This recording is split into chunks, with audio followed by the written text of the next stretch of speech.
세상을 살아가면서 세상적 가치관이 우리 마음밭을 가득히 채웠기에 이 세상적 가치관을 성경적 가치관으로 바꾸기 위해서 우리가 성경 153 올람운동을 진행하고 있습니다. 지난 2년 동안 창세기부터 시작해서 구약 성경을 우리가 함께 살펴보았습니다. 돌아보면 이 구약 성경 모세오경은 사람이란 오직 하나님의 법대로 살아야 함을 알려주고 있고, 역사서는 하나님께서 역사의 주인이시며 세상 모든 역사를 그분의 뜻대로 진행하고 계심을 말씀하고 있는 내용입니다. 시가서는 시대를 초월해서 아름다운 신앙 고백을 하나님께 올려드리고 있는 내용이고요. 예언서는 우리가 하나님의 뜻을 따라 살지 아니하면 심판받을 수밖에 없음을 가르쳐주고 있습니다. 오늘은 구약성경 예언서의 마지막 책 말라기서를 통해서 하나님께서 우리에게 주시는 말씀을 살펴보려고 합니다. 말라기 예언자가 활동했던 시기는 학개 스가랴 예언자가 활동한 지 약 한 세기 정도가 지난 5세기 중엽으로 보고 있습니다. 이스라엘 백성들은 그들이 바벨론 포로에서 돌아와서 성전을 재건하고 무너진 성벽을 수축하며 새로운 신정국가 되기를 간절히 기대하였습니다. 그러면서 그들은 이사야나 예레미야가 예언했던 것처럼 멀지 않아서 메시아가 오심으로 새로운 메시아 왕국이 실현되리라고 믿고 있었습니다. 그런데 기다려도 메시아 왕국은 실현되지 않았고, 그로 인해 백성들의 신앙은 점점 약해져만 갔습니다. 그래서 말라기서가 기록될 당시 이스라엘은 정치, 사회, 종교, 경제적으로 정말 암울한 그런 상태에 놓여 있었습니다. 정치적으로는 바사제국의 식민지 백성으로서 각종 세금을 바치며 그들의 생활은 비참했습니다. 경제적으로는 계속되는 가뭄과 병충해, 특별히 이 메뚜기 떼의 습격으로 인해서 논밭과 포도원이 황폐화되었습니다. 종교적으로는 메시아 왕국이 금방 도래할 것으로 믿었는데 바벨론 포로 귀환 후에 100년이 지나도록 실현되지 않는 것을 보고 회의와 의구심을 가지게 되었습니다. 그래서 종교 지도자들은 거룩한 제단을 더럽히며 떠났고, 백성들은 신앙의 길을 벗어나서 불순종의 길로 나아가게 되었습니다. 이렇게 소망이 끊어지고 순전한 믿음으로 살아가기가 점점 힘들어질 때 말라기 예언자가 하나님의 부르심을 받고 예언의 말씀을 선포합니다. 말라기서의 내용을 살펴보면 이렇습니다. 앞부분 서두 부분에서는 이스라엘을 향한 하나님의 사랑에 대해서 말씀합니다. 그런데 말라기서 처음을 보면 정말 깜짝 놀랄 그런 구절을 마주칩니다. 1장 2절에 보면 하나님은 내가 너희를 사랑하였노라 라고 말씀하시는데, 이 말씀에 대한 백성들의 반응은 주께서 어떻게 우리를 사랑하셨습니까? 라고 되묻습니다. 사랑하지 않았다는 거예요. 신구약 성경 전체를 통틀어서 보더라도 이렇게 놀랍고 충격적인 표현은 잘 없습니다. 하나님께서 그들을 선택하여 주신 그 사랑조차도 그들은 알지 못하고 있었습니다. 그런데 안타깝게도 말라기서에는 백성들의 이러한 대답이 무려 7번이나 등장을 하며 하나님의 거룩함을 훼손하고 있습니다. 그만큼 이 백성들은 이미 하나님과 멀어져 있다는 것이죠. 눈앞에 보이는 현실에만 집착하여서 불신과 죄악의 늪에 빠져 있는 이 이스라엘 백성들, 그들을 선민 삼으시고 지금까지 인도해 주신 하나님의 사랑이 무조건적인 은혜로서 베풀어진 것임을 일깨워 주고 있는 말씀입니다. 이것을 통해서 백성들이 회개하며 영적 각성을 이루도록 촉구하고 있습니다. 이제 말라기 본론으로 들어가면 이 본론에서는 이스라엘 백성들의 타락에 대한 책망과 경고를 언급을 합니다. 이 본론 내용은 두 부분으로 나누어지고 있습니다. 전반부는 죄악을 행하는 제사장들의 죄들을 지적하고 이에 대한 하나님의 준엄한 심판을 선포합니다. 백성들을 대표해서 하나님께 제사 드리고 백성들을 율법으로 가르쳐 성결하게 해야 할 의무가 있는 이 제사장들이 오히려 하나님의 율법을 어기고 거슬러 악을 행하고 있었습니다. 또 흠 있고 병든 부정한 제물로 하나님 앞에 제사 드리는 등 자신들의 고유 직무조차 바르게 하지 않았습니다. 전반부가 제사장들의 죄악을 언급하고 있다면 이 본론 후반부에는 타락의 길을 치닫고 있는 이스라엘 일반 백성들의 죄악을 책망하고 심판의 경고를 하고 있습니다. 이스라엘 백성들은 하나님의 택한 언약 백성으로서 하나님을 경외하고 말씀을 순종해야 마땅함에도 불구하고 그들은 온갖 죄악을 먹고 마시며 죄악 가운데 살아갔습니다. 이방 여인과의 무분별한 통혼과 이혼의 문제, 하나님 공의에 대한 불신, 11조 규례 위반, 경건한 삶에 대한 회의 등 삶의 거의 모든 부분이 하나님을 알지 못하는 그 사람들과 다를 바 없는 그런 삶을 살아가고 있었습니다. 이런 제사장이나 백성들을 향해서 메시아의 강림을 통한 심판에 대해서 언급을 하는 내용입니다. 메시아가 오실 때 의인, 악인이 완전히 분리되어질 것이며 의인과 악인이 맞이하게 될 장래가 서로 다르다는 것을 예언하고 있습니다. 이를 통해서 이스라엘 백성들이 회개하고 돌아오도록 경고하고 또 영적, 도덕적 회복을 촉구하는 내용으로 되어 있습니다. 그리고 4장 마지막 결론 뒷부분에서는 여호와의 크고 두려운 심판날이 이르기 전에 엘리야가 나타나서 회개의 사역을 하게 될 것이라고 예언합니다. 이 만물을 지으신 이가 누구인지를 생각하지 않고 또한 하나님의 약속에 대한 불신과 회의에 빠져 있는 사람들에게 메시아에 대한 기억을 상기시키고 있는 거죠. 하나님의 약속대로 메시아가 오시면 그분은 세상을 심판하시며 회개한 백성들로 인해서 메시아 왕국을 이루어 갈 거라고 말씀합니다. 이 결론 부분은 말라기서의 결론이자 또한 구약 성경 39권의 결론이기도 합니다. 물론 다시 오실 메시아에 대한 말씀은 신약 성경의 주제이기도 합니다. 오늘 본문은 이렇게 시작합니다. 만군의 여호와가 이르노니 보라 용광로 불 같은 날이 이르리니 교만한 자와 악을 행하는 자는 다 지푸라기 같을 것이라. 그 이르시는 날에 그들을 살라 그 뿌리와 가지를 남기지 아니할 것이로되. 언젠가 이 세상의 주인이 되시는 하나님께서 인간 역사에 개입하시는 날이 있는데 그 날을 용광로 불 같은 날이라고 표현을 합니다. 마치 주님이 재림하셔서 불로서 심판하시는 날을 묘사하는 것 같지만 사실은 이 날은 그리스도의 재림의 날이 아니라 그리스도의 초림을 가리키는 날로 보고 있습니다. 왜 이렇게 말할 수 있는가 하면 5절 말씀을 보면 그렇습니다.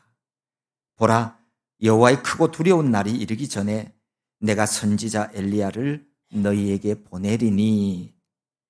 여호와의 크고 두려운 날이 이르기 전에 선지자 엘리야를 보낸다고 했는데 이 엘리야로 일컬어지는 세례 요한이 오고 나서 예수님이 초림하셨죠. 신약 시대를 얘기를 하죠. 그래서 1절에서 말하는 용광로 불 같은 날 역시 여호와의 크고 두려운 날인 예수님이 사람의 모양으로 오신 신약 시대를 나타내는 것으로 보고 있습니다. 어떻게 신약 시대를 용광로 불 같은 날이라고 말하고 있는 것일까요? 사실 신약 시대라고 해서 두려운 날이 아닌 것은 아닙니다. 그 이유는 예수 그리스도의 복음 운동은 많은 사람들의 패함과 흥함, 이 두 가지 측면을 다 가지고 있기 때문입니다. 성경 누가복음에 보면 의롭고 경건한 시몬이 성전에서 아기 예수님을 안고 하나님을 찬송하는 장면이 나옵니다. 그때 이런 말을 하죠. 시몬이 그들에게 축복하고 그의 어머니 마리아에게 말하여 이르되 보라, 이는 이스라엘 중 많은 사람을 패하거나 흥하게 하며 비방을 받는 표적이 되기 위하여 세움을 받았고 라고요. 예수님 오심으로 말미암아 패하거나 흥하는 사람이 생겨난다는 말씀입니다. 예수 그리스도의 복음은 성경 말씀처럼 어떤 사람에게는 사망으로부터 사망에 이르는 냄새요, 또 어떤 사람에게는 생명으로부터 생명에 이르는 냄새가 되어진다는 겁니다. 복음을 받아들이는 자는 영생을 얻지만 그것을 받지 않는 교만한 자는 멸망당합니다. 그러므로 이렇게 멸망당하는 자들에게는 신약 시대에도 용광로 불 같은 날이 되어지는 겁니다. 이때에 교만하여 복음을 받지 않고 악을 행하는 자는 다 지푸라기 같이 순식간에 불타고 멸망하게 된다는 말씀입니다. 하지만 2000여 년 전 베들레헴 구유에 오신 아기 예수 그리스도가 우리를 구원하기 위해서 하나님께서 보내어 주신 구세주이심을 믿는 자들은 구원의 은혜를 맛보게 되어집니다. 2절에 보면 내 이름을 경외하는 너희에게는 의로운 해가 떠올라서 치료하는 광선을 비추리니 너희가 나가서 외양간에서 나온 송아지같이 뛰리라. 내 이름을 경외하는 너희라는 말은 신약시대 일반 성도들을 가리키는 말입니다. 구약에서 신앙을 경외라고 하는 말로 표현하는 것이 일반적이었습니다. 공의로운 해가 떠올라서라고 하는 말은 그리스도의 오심을 가리키는 말입니다. 태양이 만물을 살리는 것처럼 그리스도께서는 만민을 구원하러 오십니다. 이런 의미에서 예수 그리스도의 구원 운동을 치료하는 광선이라고 말하고 있습니다. 물론 여기 치료라고 하는 말은 구원을 말하는 것이죠. 외양간에서 나온 송아지같이 뛰리라라고 하는 말씀은 신자들이 구원의 즐거움으로 인하여서 많이 기뻐하게 될 거라고 하는 것을 표현하는 말입니다. 예전에 시골에서 송아지가 태어나서 뛰어나오는 모습을 본 적이 있습니다. 어미소 배에서 출산한 그 송아지가 땅바닥에 탁 떨어져서 조금 있더니 뭐가 꾸물꾸물꾸물 움직이더니 그 다음은 조금 있으니까 두 발을 땅에 탁 대고 일어서려고 그러는 거예요. 일어서려고 몸을 움츠리 세우니까 이게 부들부들 떨려서 옆으로 푹 쓰러지고 또 옆으로 푹 쓰러지고 몇 번을 그렇게 하더니만 뭐 그렇게 오래 가지도 않아요. 그러더니 두 발에 힘이 들어가고 뒷발에 힘이 들어가더니 송아지가 일어나는 거예요. 그러더니 요 앞에서 조금 움직이더니 후다닥 그러면서 거기를 막 뛰어다니는 거예요. 세상에 태어나 새 생명 얻은 그 기쁨 얼마나 신기하고 놀랍고 감사하겠습니까? 예수님의 십자가 희생으로 내가 새 생명 얻었음을 깨닫게 되고 하나님의 말할 수 없는 사랑이 이 가슴과 온 몸에 떨림으로 전달되어 올 때 그때 사람은 세상 모두를 얻은 희열 속에서 온 몸으로 전율을 느끼게 되는 겁니다. 그러면 그 구원의 기쁨으로 말미암아 뛰지 않을 수 없어요. 춤추지 않을 수 없는 거예요. 세상 그 누구도 빼앗을 수 없고 세상 무엇과도 바꿀 수 없는 그 기쁨, 그게 구원의 기쁨이라는 겁니다. 이 구원의 기쁨과 감격 가지고 주님 다시 만나는 그날까지 승리의 삶을 살아가는 여러분 모두가 되시기를 소망합니다. 하나님이 보내신 메시아로 인하여서 구원 얻은 성도들이 누리는 즐거움은 또 있어요. 3절에 보면 너희가 악인을 밟을 것이니 그들이 내가 정한 날에 너희 발바닥 밑에 재와 같으리라. 만군의 여호와의 말이니라. 악인을 밟을 것이라고 하는 말은 구원 얻은 하나님 백성의 최후 승리를 의미합니다. 물론 이것은 예수 그리스도의 재림이 있기 전에 완전히 실현되어지는 일은 아닙니다. 최후 승리는 말 그대로 최후에 가서 주님께서 재판장으로 재림하셔서 친히 악한 자들을 멸망시키실 때, 그때 온전히 완전히 실현되는 일입니다. 그날의 악인은 발바닥 밑에 재와 같으리라고 말씀합니다. 성도들은 그리스도 안에서 함께 이 최후 승리에 참여하게 될 것입니다. 물론 이 승리가 신약 시대나 지금 우리 시대에도 겨자씨와 같은 종자로 존재하는 것도 틀림없는 사실입니다. 하나님은 그의 구원받은 백성들을 늘 보호하시고 승리하게 하십니다. 임마누엘의 하나님께서 함께 하심을 여러분 의심하지 마십시오. 의심하지 말고 주님이 주시는 매일의 승리와 기쁨, 이것 가지고 저 천국에 이르는 성도들 다 될 수 있기를 바랍니다. 4절은 최후 승리를 얻는 하나님의 백성이 되기 위해서 그럼 우리가 끝까지 어떤 일에 힘써야 되는가를 말하는 말씀입니다.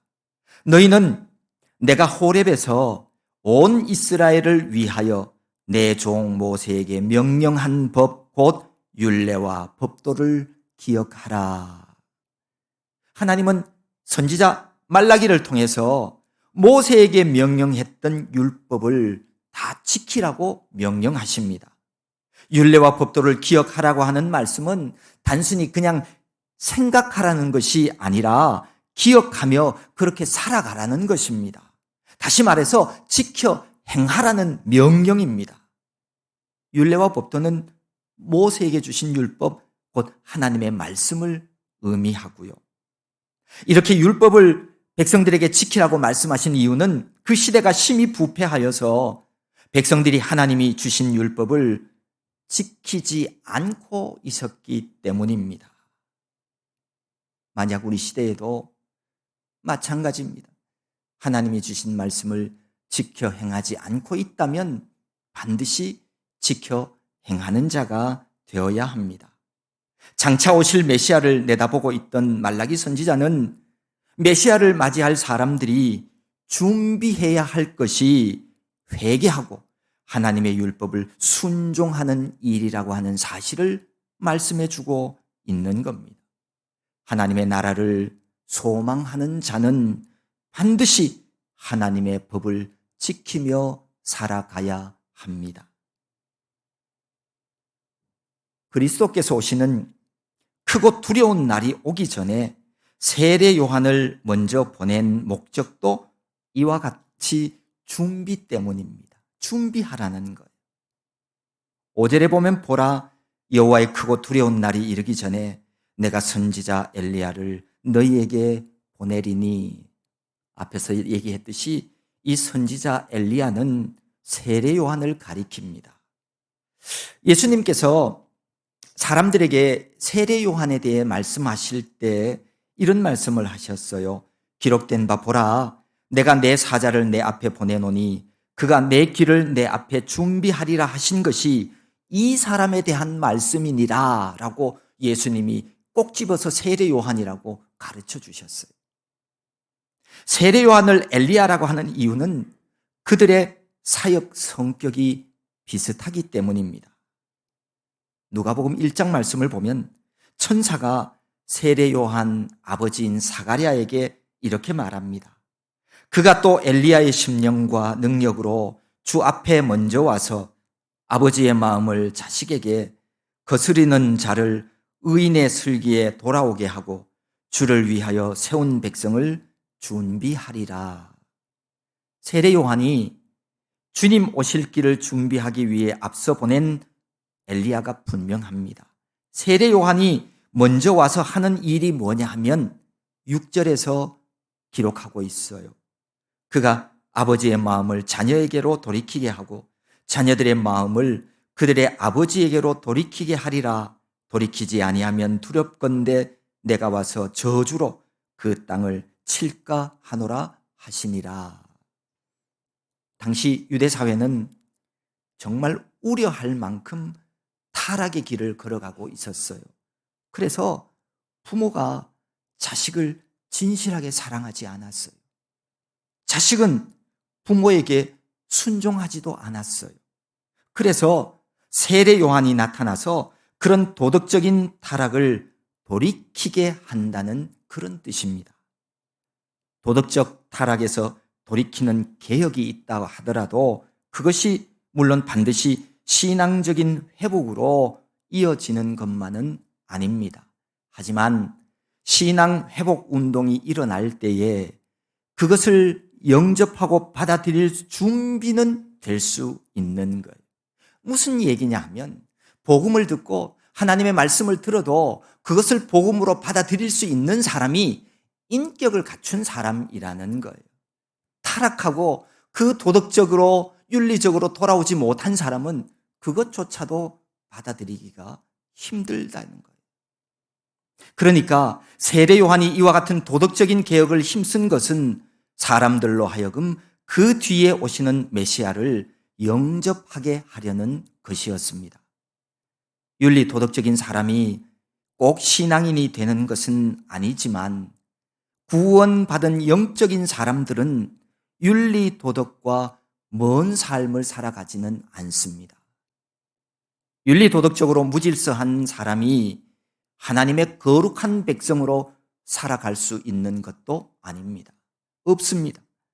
그래서 이런 타락한 생활에서 돌이키지 아니하면 내가 와서 저주로 그 땅을 칠까 하노라 이렇게 말씀하시는 겁니다. 하나님의 백성은 깨끗해져야 합니다. 도덕적으로나 종교적으로나 거룩해져야 합니다. 우리가 어떻게 거룩할 수 있습니까? 하나님이 이미 성경 말씀 속에서 알려주고 계십니다. 말씀과 기도로 거룩하여 지민이라 라고요. 믿음의 용기를 가지고 거짓되고 더러운 자리에서 벗어나십시오. 거룩한 삶의 자리로 반드시 그 자리를 옮겨야만 합니다. 그래야만 하나님의 말씀이 말씀되어지고 주님의 복음이 참된 복음으로 되어질 수 있기 때문입니다. 우리가 잘 아는 셰익스피어가 이런 말을 했습니다. 변할 만한 이유가 생겼다고 해서 변하는 사랑은 사랑이 아니다. 그렇습니다. 하나님의 사랑은 어떤 경우에도 변하지 않습니다. 말라기는 변함없는 하나님의 사랑을 다시 한번 우리에게 알게 해 주고 있습니다.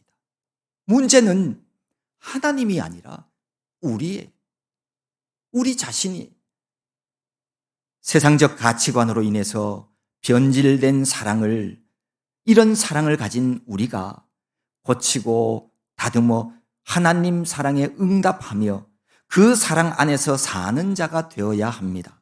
이게 진정 우리가 영원히 사는 길입니다. 하나님의 특별한 소유가 되어서 하나님과의 사랑의 관계를 회복해야 하겠습니다. 우리가 가지고 있는 성경 66권 중에 가장 많은 분량을 가진 책이 시편입니다. 그 시편 중에서도 가장 긴 내용이 시편 119편 말씀이죠. 이 긴 내용이지만 시편 119편은 어떤 성경책 못지 않게 주옥 같은 말씀들로 기록되어 있어요. 시편 119편은 대부분이 하나님의 말씀과 관련되어진 그런 내용들입니다. 하나님의 말씀, 우리에게 중요하죠. 오늘 본문 말라기가 밝히고 있는 중심 내용이 뭐냐 하면 율례와 법도를 기억하라는 말씀이에요. 우리 기독교는 종말의 종교입니다. 이 세상 처음 시작이 있었듯이 이 세상은 마지막 날이 있다는 겁니다. 그 마지막 날에 하나님이 세상을 심판하십니다. 누구에게나 찾아오는 누구도 피할 수 없는 하나님의 심판대 앞에서 참된 생명 얻기를 원한다면 하나님의 말씀을 지켜 행하는 자가 되어야 합니다. 우리가 지켜 행하며 살아가야 하는 말씀과 관련해서 시편 119편은 이렇게 말씀합니다. 구원이 악인들에게서 멀어짐은 그들이 주의 율례들을 구하지 아니함이니이다. 하나님의 말씀을 가까이 하지 않으면 악인이 되고 그 다음은 구원과는 멀어진다는 말씀이죠. 주의 법을 사랑하는 자에게는 큰 평안이 있으니 그들에게 장애물이 없으리이다. 하나님의 말씀을 사랑하는 자는 이 땅에 한평생의 인생의 삶을 살아가면서 장애물 없는 평안의 삶을 살아갈 수 있다고 하나님이 그렇게 약속하십니다. 그러니 신앙생활을 하는 자는, 하나님을 믿는 자는 하나님의 말씀을 내 발의 등이요 내가 가는 길의 빛으로 삼고 살아가야 하는 것은 마땅한 삶입니다. 시편 119편 기자는 이런 말씀도 합니다. 내가 주의 법도들을 영원히 잊지 아니하오리니 주께서 이것들 때문에 나를 살게 하심이니이다 라고요. 하나님의 말씀을 결코 잊지 않겠다 말합니다. 이 하나님 말씀을 통해서 하나님께서 내 생명을 보존하셨기 때문이라고 고백을 하고 있습니다. 그렇습니다. 하나님의 말씀은 우리를 살게 하는 말씀입니다. 하나님의 말씀은 우리 생명의 양식입니다. 하나님은 메시아의 날, 곧 크고 두려운 날에 악한 자들과 교만한 자들을 심판하시지만 하나님을 경외하는 자들은 반드시 치유하고 구원해 주십니다. 주님이 재림하시는 메시아의 날에 하나님의 말씀인 율례와 법도를 지켜 행한 자는 모두가 구원 얻게 될 것입니다. 이것이 구약과 신약 성경 전체를 일컫는 일관된 하나님의 말씀입니다. 그러므로 바로 지금 여기에서부터 우리 모두는 하나님을 경외하고 말씀에 순종하는 믿음의 삶을 다 살아가서 모두가 저 천국에 이르는 하나님의 복된 자녀들 다 될 수 있기를 간절히 소망합니다.